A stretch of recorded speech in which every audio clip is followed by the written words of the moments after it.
दोस्तों, कैसे हैं आप लोग। मैं आपको एक्सेस कैरियर समझा रही थी। आज हम पढ़ेंगे टाइप्स ऑफ फोटो कंडक्टिविटी। ठीक है, टाइप्स ऑफ फोटो कंडक्टिविटी में आप देखिए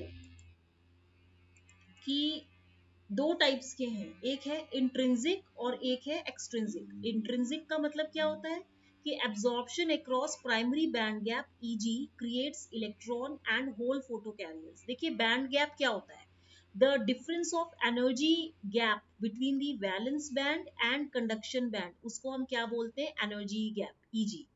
तो एब्जॉर्प्शन जहां केवल ईजी के ही लेवल, ईजी के ही एरिया, ईजी का ये जो स्पेस है इसमें ही जितना एब्जॉर्प्शन कवर होता है उसी को हम इंट्रिंसिक बोलते हैं, क्योंकि इसकी वजह से EHP electron and hole photo carriers create होते हैं।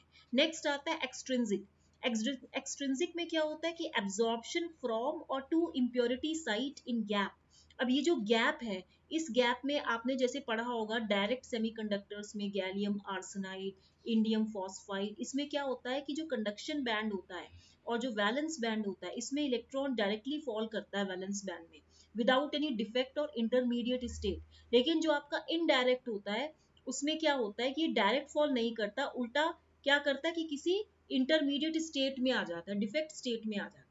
तो एक्सट्रिंसिक का मतलब क्या है कि जिसमें हम कोई डूपिंग ऐड करते हैं और we add some kind of the impurity atoms, impurity like pentavalent or trivalent in order to increase the conductivity so that we have a current flow which is due to the result of the large number of mobile charge carriers, मतलब जो EHP generation होता है।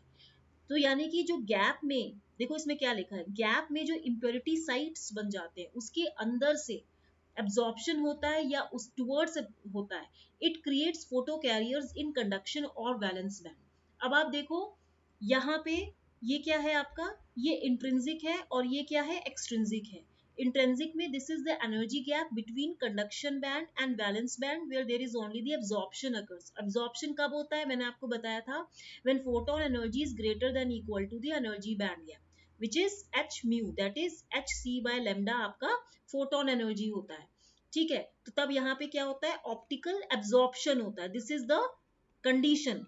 तो यहाँ पे absorption हो रहा है, यहाँ पे इलेक्ट्रॉन ट्रांसफर हो गया है।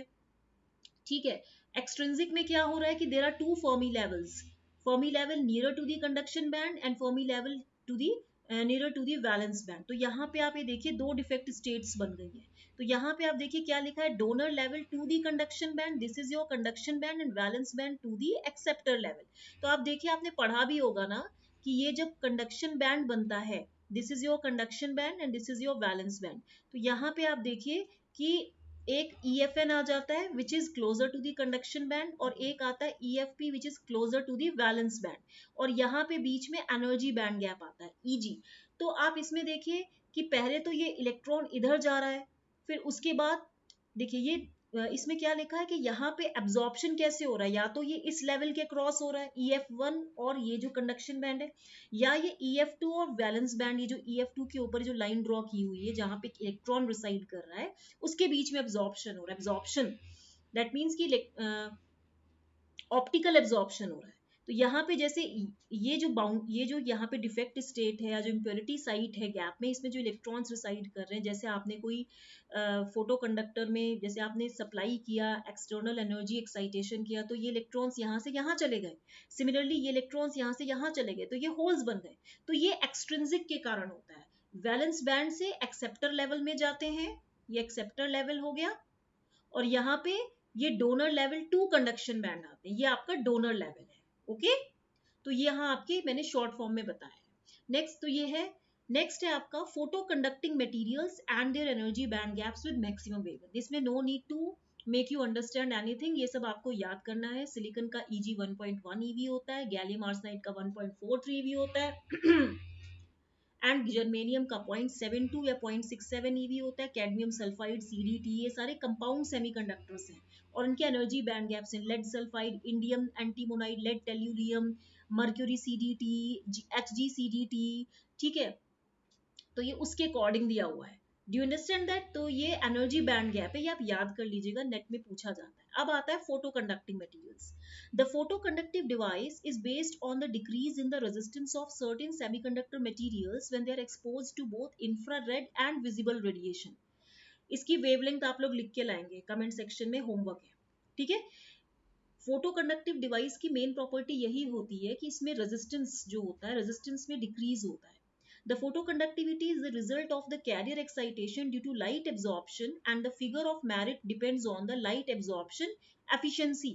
ठीक है, the increase in the conductivity is due to an increase in the number of mobile charge carriers in the material. देखिए, फोटो कंडक्टिविटी किसकी वजह से होता है? Due to the carrier excitation. जब कैरियर्स एक्साइट होते हैं, ट्रिगर्ड होते हैं, ठीक है। कब होते हैं कैरियर्स एक्साइट? जब वहां पे उसकी सरफेस पे लाइट एब्जॉर्ब कर ली जाती है, ठीक है। और उसका जो फिगर ऑफ मेरिट है depends upon the light absorption efficiency, how much the light is being absorbed by that surface, उसको लाइट एब्जॉर्प्शन एफिशिएंसी बोला जाएगा। तो जो ये कंडक्टिविटी में अगर इंक्रीज होगा तो ये किसकी वजह से हो रहा है? Due to the increase in the number of mobile charge carriers. जितने भी number of mobile charge carriers बढ़ेंगे उतना ज्यादा कंडक्टिविटी इंक्रीज होगी। Let us consider a photoconducting slab which is light sensitive semiconductor material with ohmic contacts on both ends. देखिए, ये एक आपकी फोटो कंडक्टिव स्लैब है, इसके ऊपर एक लाइट इंसिडेंट हो रही है इसकी टॉप सरफेस पे। ये इलेक्ट्रॉन है, ये होल है। अब आप इसमें देखिए, when the material is illuminated with photons of energy E greater than equal to Eg, जब मटेरियल को हम इल्यूमिनेट करते हैं, जब मटेरियल को हम इसमें लाइट डालते हैं, जिनकी फोटोन एनर्जी क्या होती है? This photon energy is greater than equal to Eg। तो मैंने आपको बताया था ऑप्टिकल एब्जॉर्प्शन होगा। जब इसकी सरफेस पे लाइट इल्यूमिनेट होगी, जब ये सरफेस एक्सपोज होगी लाइट के सामने, तो लाइट इसमें एब्जॉर्ब हो जाएगी ना। तो उसमें क्या होगा? Under this condition optical absorption होगा, तो EHPs जनरेट होंगे, इलेक्ट्रॉन होल पेयर्स जनरेट होंगे, जिसकी वजह से कंडक्टिविटी बढ़ेगी, जहां पे Eg क्या है? hc by lambda है, band gap energy of semiconductor material. ये तो फॉरबिडन एनर्जी गैप है, यहाँ पे Eg की वैल्यू फॉरबिडन एनर्जी गैप है। और ये जो मटेरियल है it is eliminated with photons of energy, यानी कि मैं इसको EP भी बोल सकती हूँ। अब lambda is the wavelength of incident photon. अगर आप ये फोटो कंडक्टिंग स्लैब देखें तो L is the length, B is the breadth, D is the thickness. Okay, यहाँ आपने पॉजिटिव सप्लाई वोल्टेज लगाया है। अब आप देखिए, let I naught be the intensity of monochromatic light falling normally on to the slab. एक slab पर एक I नॉट, मान लीजिए कि लाइट की इंटेंसिटी I नॉट फॉल कर रही है, तो जो इंटेंसिटी ऑफ ट्रांसमिटेड लाइट होगी, जो सरफेस के क्रॉस जो लाइट ट्रांसमिट होगी, ये तो फॉल कर रही है, जो ट्रांसमिट होगी वो IT हो जाएगी, यानी कि मैंने इसको I बोला है। I is equal to I naught e to the power minus alpha D। Alpha क्या है? एब्जॉर्प्शन कोफिशिएंट है मटेरियल का, और D क्या है? थिकनेस ऑफ स्लैब है, ठीक है। Let L and B be the L and B मैंने आपको बताया था लेंथ है एंड ब्रेड्थ है और फोटो कंडक्टिंग स्लैब, मैंने आपको बताया था। ऑल्सो लेट अस अज्यूम कि स्लैब जो है it absorbs the entire light falling on it. Slab जो है सारी लाइट अपने ऊपर एब्जॉर्ब कर लेता है। Now the light energy falls on the sample per second. अब लाइट एनर्जी जो है सैंपल पर सेकेंड, जो मतलब हर सेकेंड के हिसाब से कितने सैंपल पर light energy fall करती है, it is given by the product of I naught, that is the intensity of monochromatic light multiplied by breadth into length, where I naught is the light energy falling per second on unit area of slab। एक slab के, ये slab है, इस slab का ये breadth है और ये लेंथ है, तो जब आप B इंटू L करेंगे तो ये एरिया हो गया ना। तो यानी कि किस हिसाब से लाइट उस पर्टिकुलर एरिया ऑफ स्लैब को कवर करती है, that is your light energy falling on the sample per second.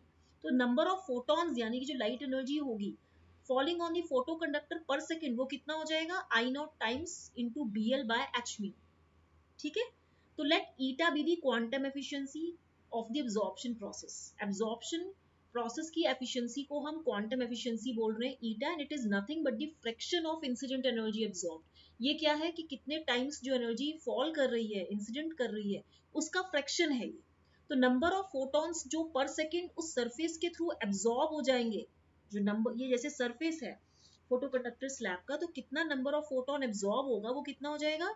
This quantum efficiency multiplied by this number of photons. ये क्या है? I naught BL by h mu, this is number of photons, okay, falling on the photo conductor per second.